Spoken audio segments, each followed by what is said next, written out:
assurance en République démocratique du Congo, que faut-il réellement ou concrètement retenir de ce secteur dans notre pays?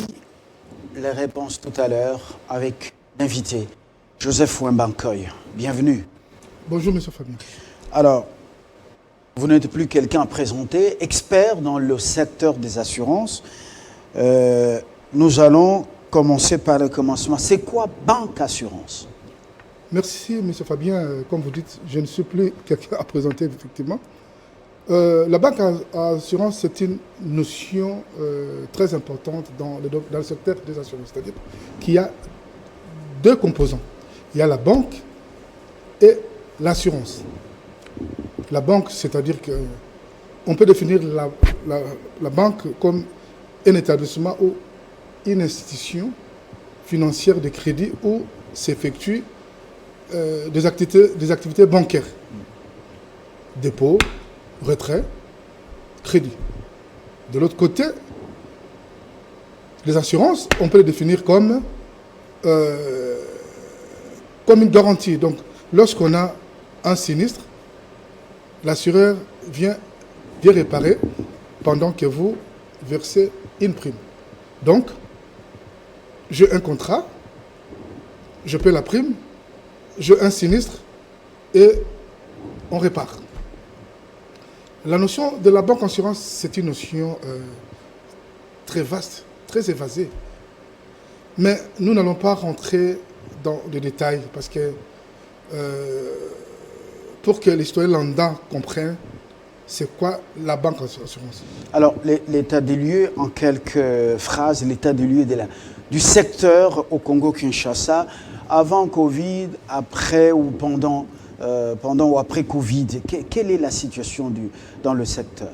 Dans le secteur de la banque assurance, c'est-à-dire que la banque assurance, d'abord, c'est lorsque une banque commercialise le produit d'une société d'assurance.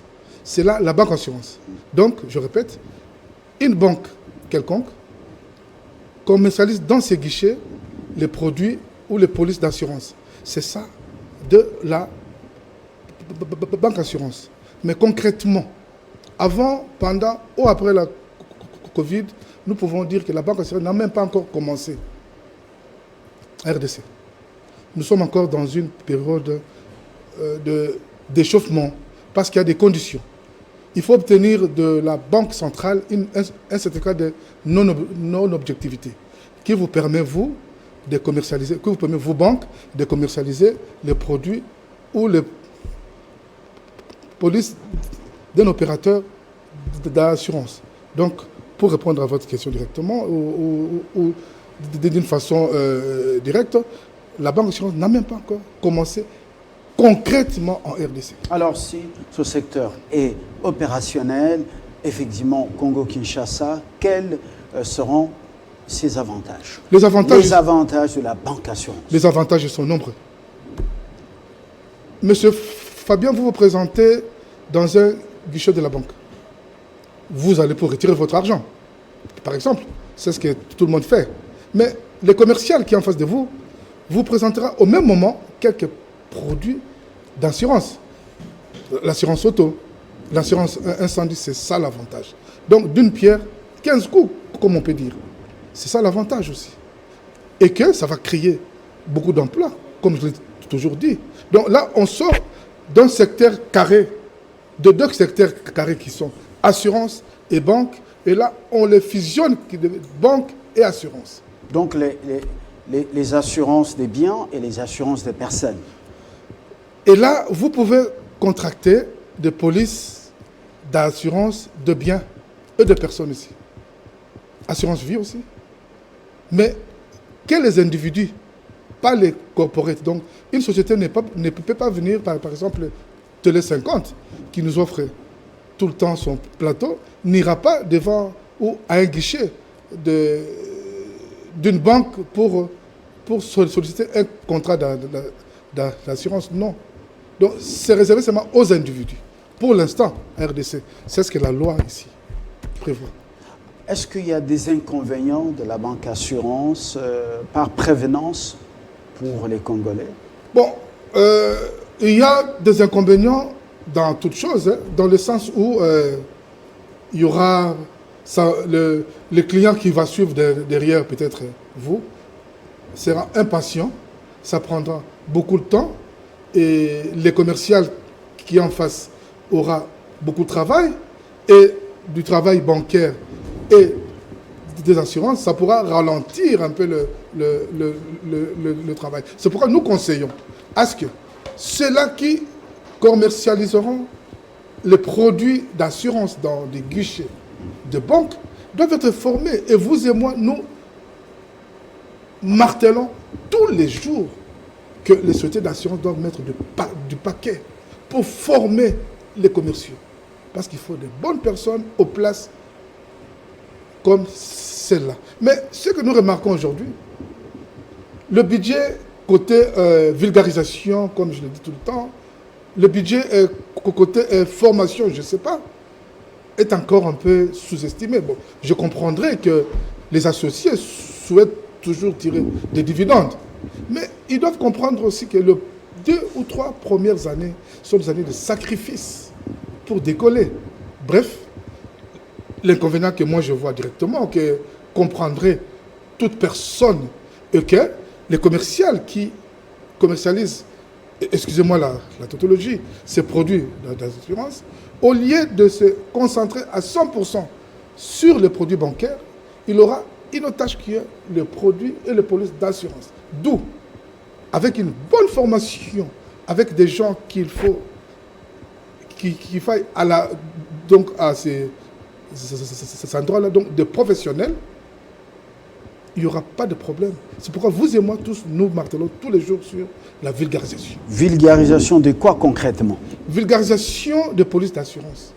Parce que l'ARCA fait sa part. Alekan, il a fait sa part tous les jours. Mais il doit être accompagné par les compagnies d'assurance.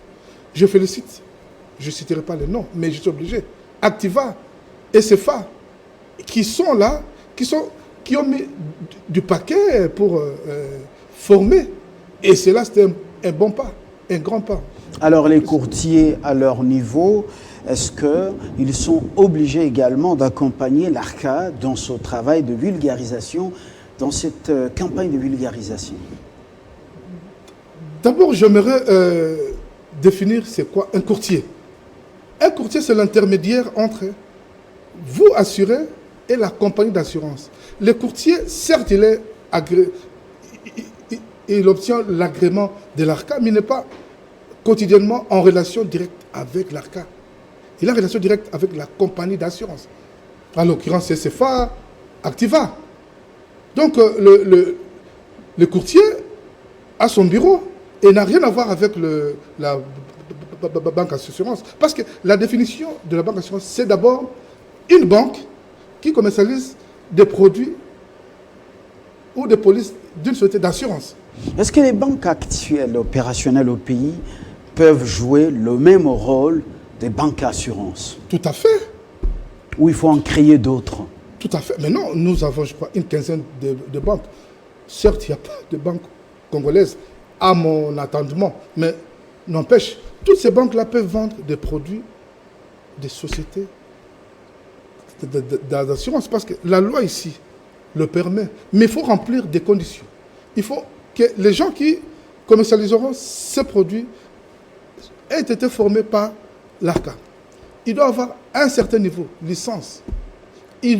À la fin de leur formation, qui est sanctionnée par un certificat. Et en plus de cela, la banque qui voudrait bien commercialiser les produits ou des polices d'assurance doit obtenir de la BCC un certificat de non-objection.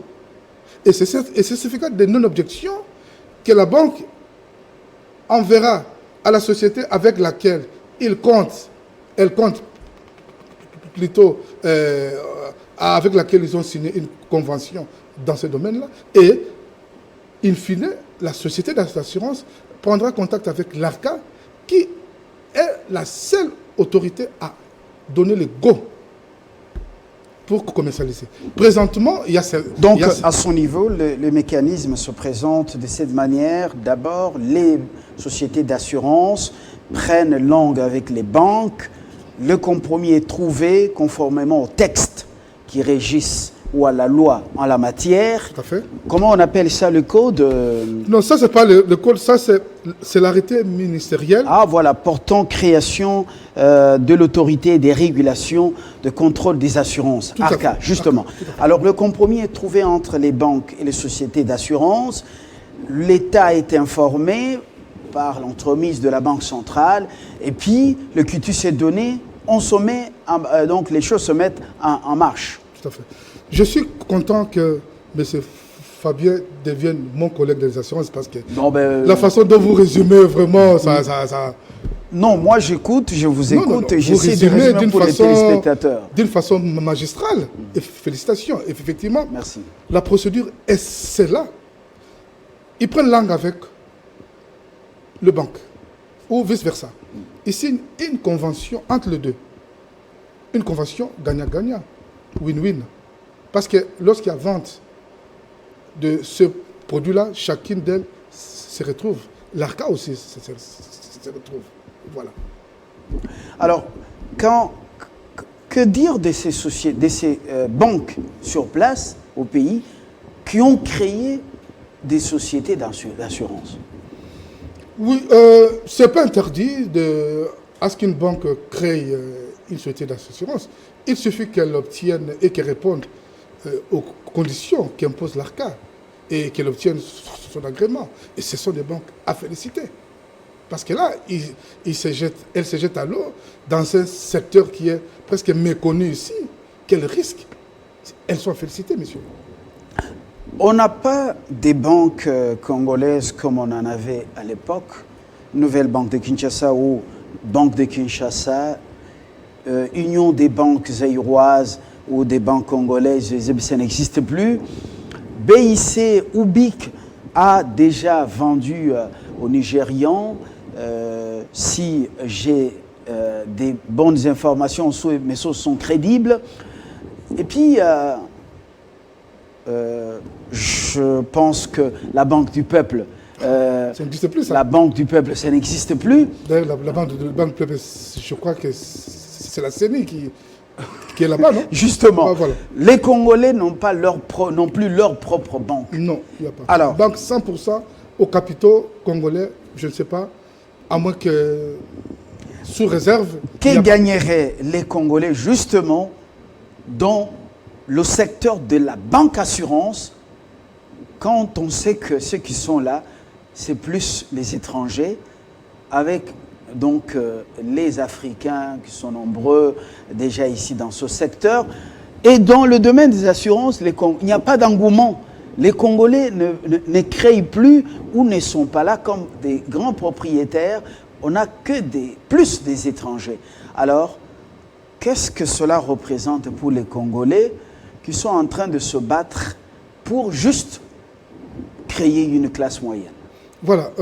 Moi, je répondrai sous deux angles.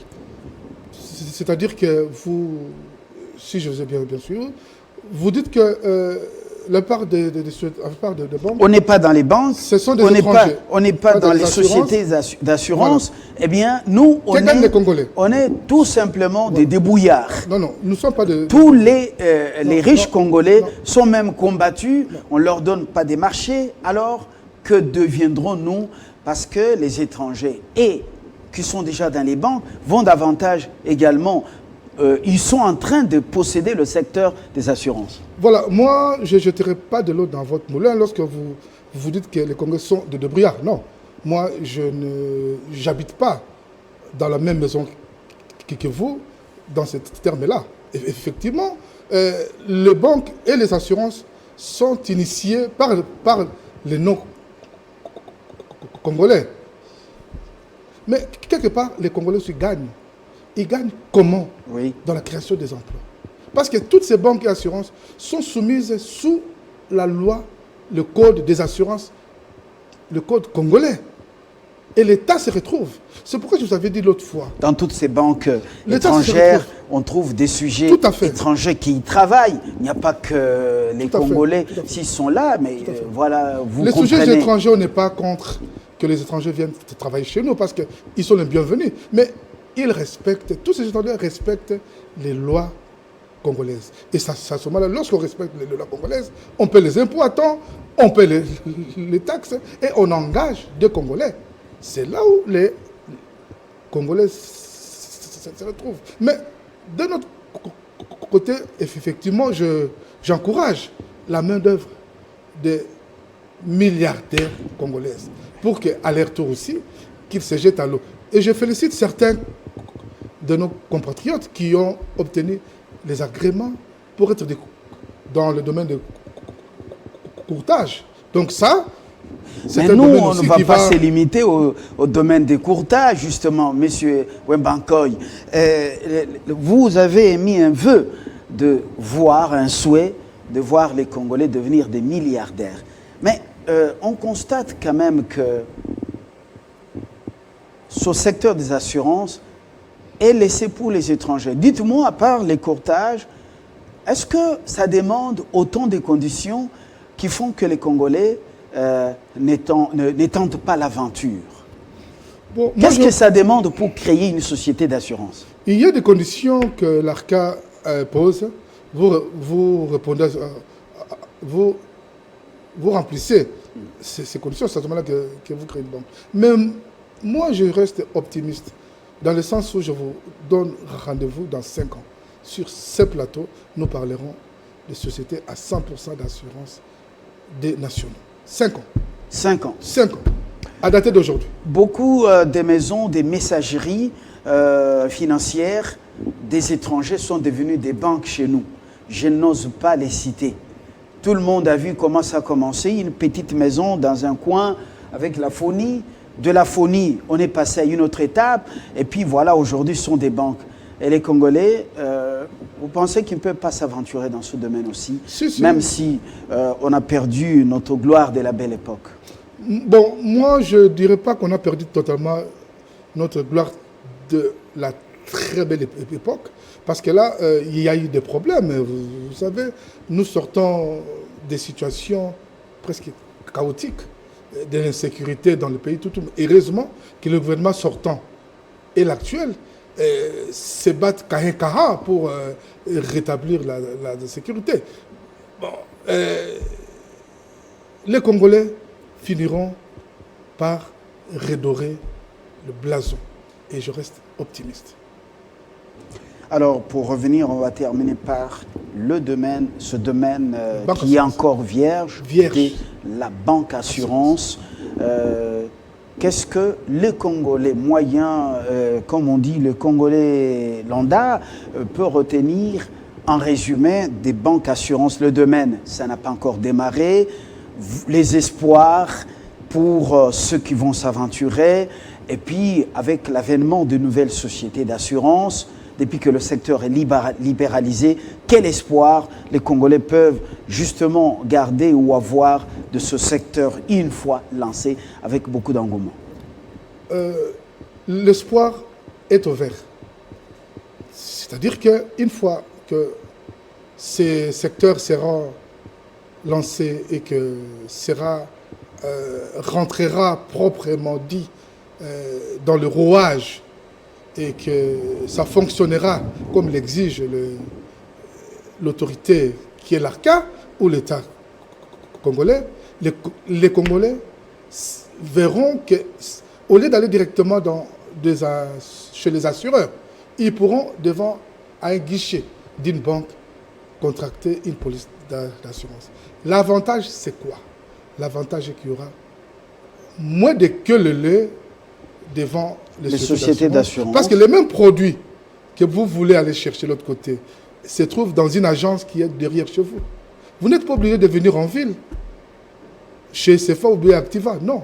Vous pouvez aller dans une agence de ces sociétés-là d'assurance qui se trouvent dans votre quartier. L'avantage, c'est quoi? On gagne du temps. Et lorsqu'on gagne du temps, on peut aller dans une agence de la banque derrière sa maison. C'est déjà éparpillé à la cité. À la cité. Alors on gagne en termes de temps. On gagne en termes de temps parce que time is money. Parce que le temps de quitter la ville, Ndjili, venir à ville et rentrer, et qu'on vous met une agence derrière chez vous. Mais les banques sont les commerçants les commerçants des billets des banques, les commerçants de l'argent, de la monnaie. Et elles en tirent toujours profit. Vous gagnez en termes de temps, mais vous perdez parce qu'on doit vous piquer quelques, Tout à fait. quelques dollars sur... On ne vous pique pas quelques dollars, vous payez votre prime. Moi, je prends un exemple que j'ai toujours pris tous les jours. En assurance, police, obsèques. Mais on va arrêter cette histoire des chiffres. Pourquoi? Parce que j'ai ma police chez Activa, chez CFA, chez Raossure, je ne sais pas moi où. Lorsqu'un membre de ma famille meurt, il n'y a plus de cotisation.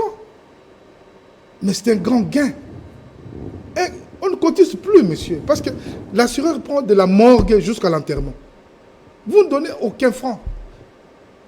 Par contre, les primes sont minimes. Ça, c'est la police obsèque. Obsèque. À part la police obsèque, il y a encore quoi? À part la police obsèque, il y a encore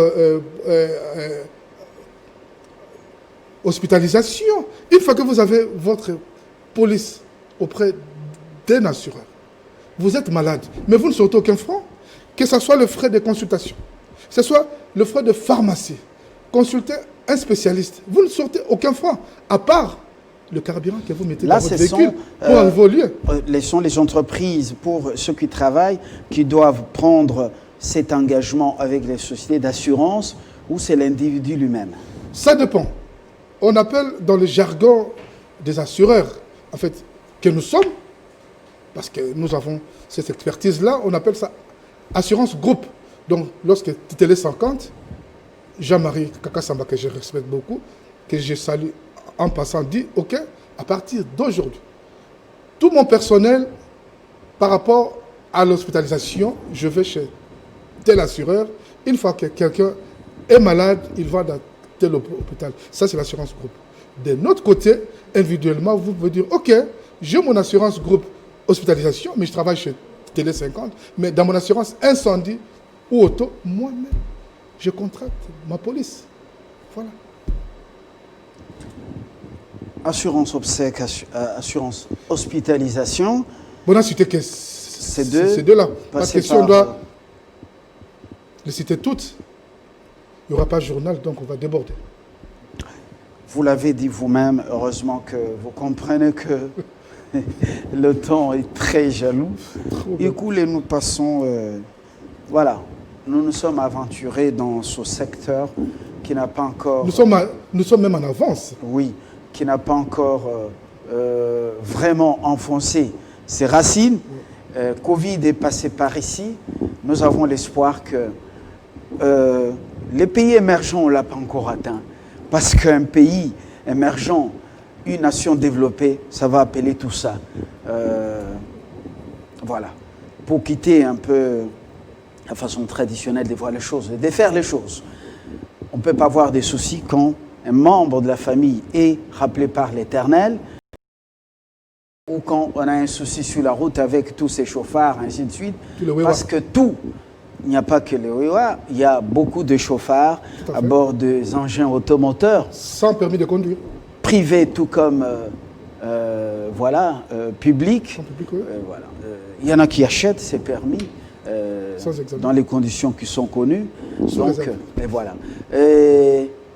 C'est encore une gageure, cette société développée, cette société où on va essayer d'atteindre les grandes sommités. Alors, à très bientôt avec Joseph Ouembankoy, avec le même plaisir pour nous expliquer les choses qui sont étrangères un peu à nos domaines de formation respectifs. Les formations respectives. Au revoir.